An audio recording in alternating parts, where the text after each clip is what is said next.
Hi, Jean-Jacques. We're very pleased to have you here again with us. Let me introduce you to our listeners. You are a visiting fellow at the Florence School of Banking and Finance of the European University Institute and formerly managing director and chief risk officer, EMEA, Bank of Montreal.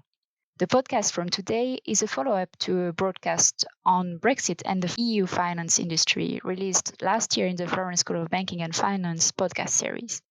It also incorporates work presented at a seminar on Brexit held at the EUI in November 2019. So here is my first question. What is the state of play in the EU Brexit negotiations? Well, thank you very much, Christy. Indeed, since we met last, as it were, to talk about Brexit and the EU finance industry, a lot has happened both in the EU and in the UK. The EU, of course, has focused pretty much exclusively on dealing with the current COVID pandemic, and consequently this has pushed Brexit further down the list of priorities that both the EU and the UK must grapple with. Brexit negotiations have continued to take place, of course, albeit with much less public scrutiny as a result of COVID or review, and mainly via Zoom. Apart from the pandemic, however, a few other very important developments have taken place in respect of Brexit in the last 6 to 8 months. Firstly, in December 2019, the UK elected a new government politically committed to exit the EU by the end of the current transition period in December 2020. Secondly, that government led by Boris Johnson has taken a much more robust and at times adversarial position in the negotiations with the EU on a new post-Brexit trade agreement, including financial services. Thirdly, despite the slowdown in the negotiations due to the outbreak of COVID crisis and the lack of substantial progress so far towards a trade agreement between the UK and the UK has confirmed that it will not seek an extension to the transition period beyond the end of December 2020. This means that in January 2021, the UK will leave the EU single market with or without a trade deal in place, signifying a more distant economic relationship between the UK and the EU. It'll be a relationship potentially marked by regulatory divergence. And this is a matter of increasing concern to the financial services industry in the UK and across the EU. And finally, of course, the current COVID-19 crisis is likely to impact the financial services sector in ways that as yet we do not know, but clearly along with Brexit, it'll significantly shape the post-COVID economies of the EU and more so of the UK. Post-Brexit regulatory divergence and at the same time alignment or equivalence in the EU and UK capital markets actually raise different issues and challenges. In your opinion, what does it all mean and does it matter anyway? Now, this is a very important question. One of the crucial political aspects of the future relationship in financial services between the UK and the EU is the debate over divergence and alignment, also referred to as regulatory equivalence. This is the idea that if the UK financial regulator adopts the same regulatory standards as the pan-European financial regulator like the EBA or the ECB, SSM and the like, the European regulators will continue to allow UK-based financial firms to operate as they do now in Europe. However, this is not going to be acceptable to Europe, as there's no direct oversight of the rules-based control framework by the ECB, ESMA, etc., whilst the UK will become a rule taker with no future say in the rules that can also be cancelled by the EU at 30 days' notice for third countries, which the UK will become. In truth, when you think about it, there's no such real thing as equivalence per se. It's not a supervisory or regulatory regime that is applied to a particular country, sector of the financial services industry, specific activities or specific pieces of EU legislation. Instead, it's a patchwork of some 39 different equivalence regimes across 16 pieces of EU banking and finance legislation.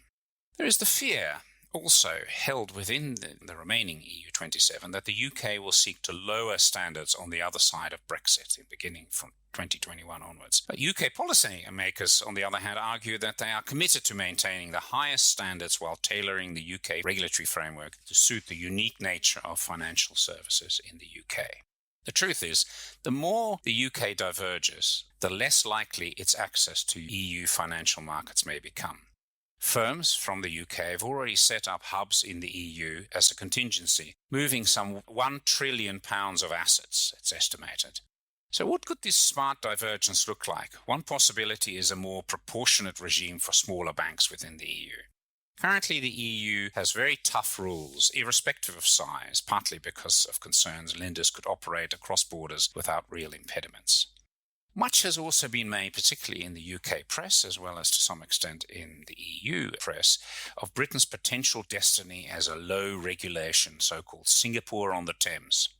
In fact, Singapore learned the hard lessons from the Asian financial crisis of 1997. They have a tough regulatory regime, and that's one of the reasons why, in fact, it fared so well in 2008-9 crisis. Ironically, the real lesson of Singapore may be its concerted effort to make the regulatory regime far less bureaucratic.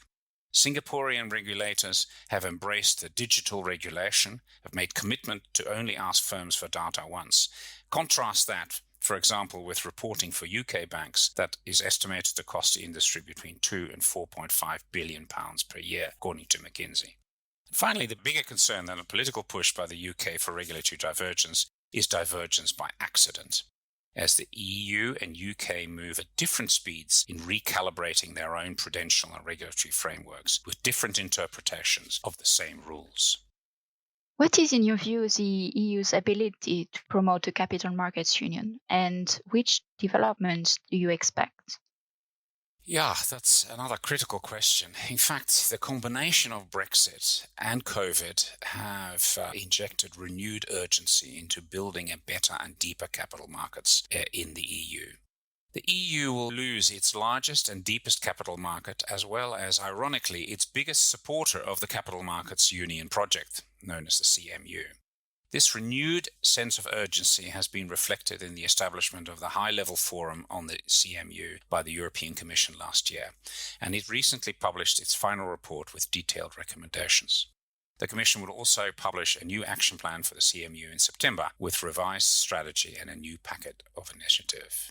Personally, I believe that it's becoming increasingly important to redefine the overall framework for European supervision and regulation. Thus, the EU should be using the crisis of Brexit and COVID as an occasion to review some aspects of its own framework, such as potential reforms to MiFID II.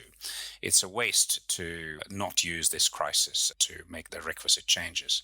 The first development that I would expect is a comprehensive review of the cumulative impact and consequences of the barrage of EU reforms over the past decade, which has contributed to increasing regulatory fatigue, I would call it, among financial institutions. Secondly, although Brexit threatens to move some of the key market infrastructures like the clearinghouses outside of the EU, thereby increasing the risk of dependence of the EU's economy on non-EU capital markets, the EU27 need to really rethink their legal framework in a way that makes it more flexible, pretty much like Singapore perhaps, and fit for a decentralized capital market with multiple specialized hubs, as the current framework, in my opinion, was more designed with London as the dominant financial hub, serving the whole of the EU economy. After Brexit, and to support a polycentric EU financial system whereby there'll be capital markets in Madrid, in Berlin, in Milan, in Amsterdam, and so forth, it's all the more important to increase this regulatory and supervisory convergence across the EU27. And we should really, in that case, ignore some of the banks' complaints of fatigue and their demurral at yet more oversight and control. The Capital Markets Union is vital to attain sustainable growth in the EU and helps to ensure that EU companies can access more stable and long-term financing once they cannot do as effectively as before via London. Bank lending alone will not provide the economy with the financing needed for a strong post-COVID rebound. The current EU financial system is too bank-centric. Banks provide some 80% of funding for corporates across the EU. And as demonstrated in the last financial crisis of 2008-9, bank lending alone will not be able to provide the economy with the variety and the depth of financial instruments needed for a strong and rapid rebound. In the current market circumstances, post-COVID too, it'll be extremely difficult for banks to generate new capital for lending, partly as a result of the overhang of non-performing loans as a result of the financial crisis. It'll become a real problem potentially for the banking industry. It's estimated that European banks are facing as much as 800 billion euro in loan losses and a 30 billion hit to their revenue over the next 3 years as a result of the coronavirus. Banks have struggled to recover from the 2008 financial crisis, have been suffering for more than a decade from dwindling earnings in an over-competitive and fragmented market. The reality today is that this fragmented market and underdeveloped capital markets really at this point puts the EU at a disadvantage compared to other economies with better diversified funding structures. Thank you. And actually, in relation to fragmentation, in the conscious uncoupling of London from the EU single market and jurisdiction, what is your take on the move and establishment of market makers inside or remaining outside the EU? Yeah, that's an interesting discussion. By way of background, in the immediate aftermath of the UK referendum in 2016, as I noted in one of my earlier presentations, there wasn't much initial evidence of a single unified approach among regulators both in the EU and the UK on what would happen next. Within a fairly short period of time, however, the earlier, somewhat loose approach by different local EU regulators was being tightened up under the aegis of the ECB and other supervisory and regulatory EU institutions, alarmed at the potential regulatory arbitraging between, say, France and Germany or Ireland in their desire to attract business from London. Thus, regulators across the EU 27 began to insist that as part of a local mind and management, decisioning on all EU-originated transactions and trading, as well as general business activities, be substantially based in the local hub within the EU and associated increases in numbers of experienced staff. Governance would have to be localized with local boards, with independent directors and executive committees whose members are held accountable. The governance framework to include independent audit and risk committees. And there needed to be evidencing by the local hub that the control and oversight, including risk management, operating policies, procedures, delegated authorities, roles and responsibilities, and so on, was substantive, not just a brass plate on an office door with a real business continuing to take place in London. And this remains an objective of the EU. Only the other week, Michel Barnier noted that, quote, the UK wants to ban residence requirements for senior managers and boards of directors to ensure that all essential functions remain in London. It wants almost free rein to service supplier to fly in and out for short-term stays, end quote. Now, this is really, really important. This uncoupling by the EU from London will have to continue. But of course, as a policy objective, it's going to be more complicated and less clear-cut in terms of actual implementation as a direct result of COVID. In relation to this, will London remain as the financial center for Europe following COVID-19 and Brexit? Well, things have changed quite a bit, of course, over the last 6 to 8 months, and for the foreseeable future, mainly as a result of COVID, I believe that London will remain a financial centre of importance to the EU, initially at least. Now, let's consider a few points around that statement, and they're not necessarily in order of importance, explaining why this should be, but only initially. First of all, regulators, policymakers, and the capital markets industry are about as prepared as they can be for Brexit. But with a hard Brexit looking like a more likely outcome for the financial industry, there are some critical issues that remain unresolved. First of all, many firms have prepared for a worst-case Brexit, but there are still very many that have delayed moving their activities or staff to the EU, especially in light of COVID, until they have a clearer understanding of the final outcome, or in the hope against hope that they won't need to. A last-minute rush to relocate from London to the EU could create some operational and regulatory problems. Secondly, while regulators on both sides have put temporary regimes in place, these arrangements are uneven. UK authorities have granted temporary continued access to all EU and EEA firms, that is banks, investment firms and funds, beyond the end of the transition period, but the EU has only reciprocated with UK clearinghouses, and the question remains on what will happen when these regimes expire, if equivalence, which we talked about earlier, is not granted. Thirdly, some key areas of systemic risk remain a concern in my view. such as the future trading of equities and derivatives under the share and derivatives trading obligations, whether there will be sufficient liquidity in key markets on the other side of Brexit, the future validity of some service contracts, and of course the transfer and sharing of data between supervisors.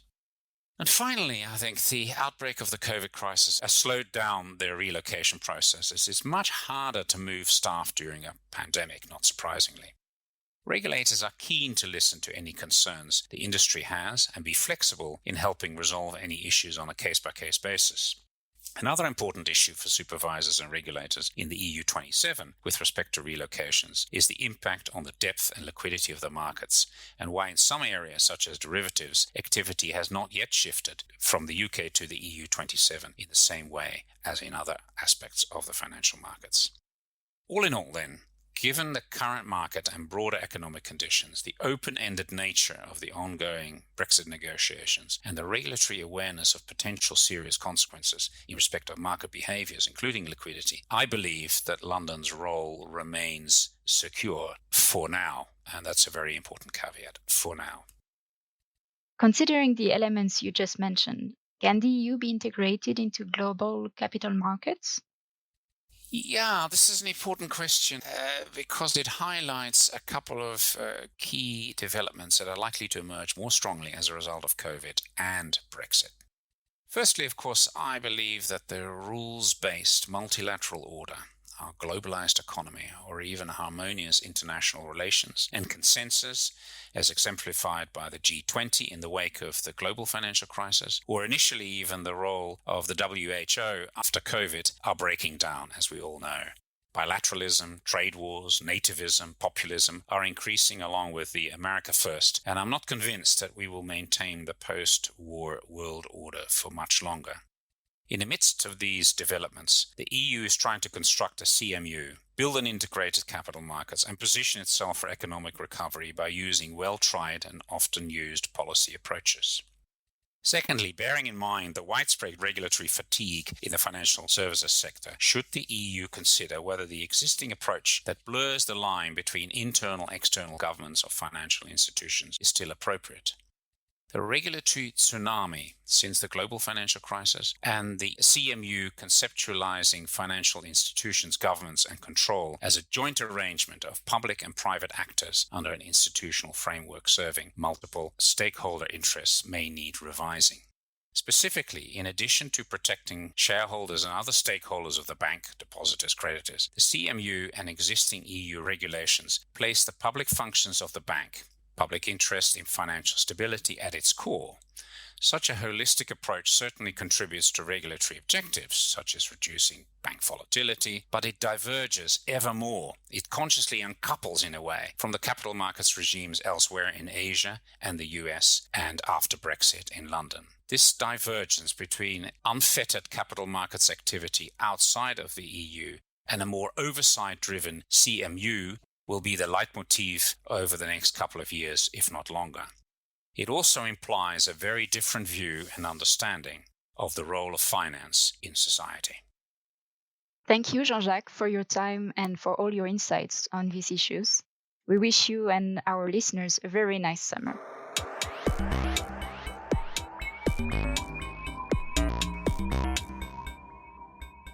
Thank you for having listened to this podcast by the Florence School of Banking and Finance.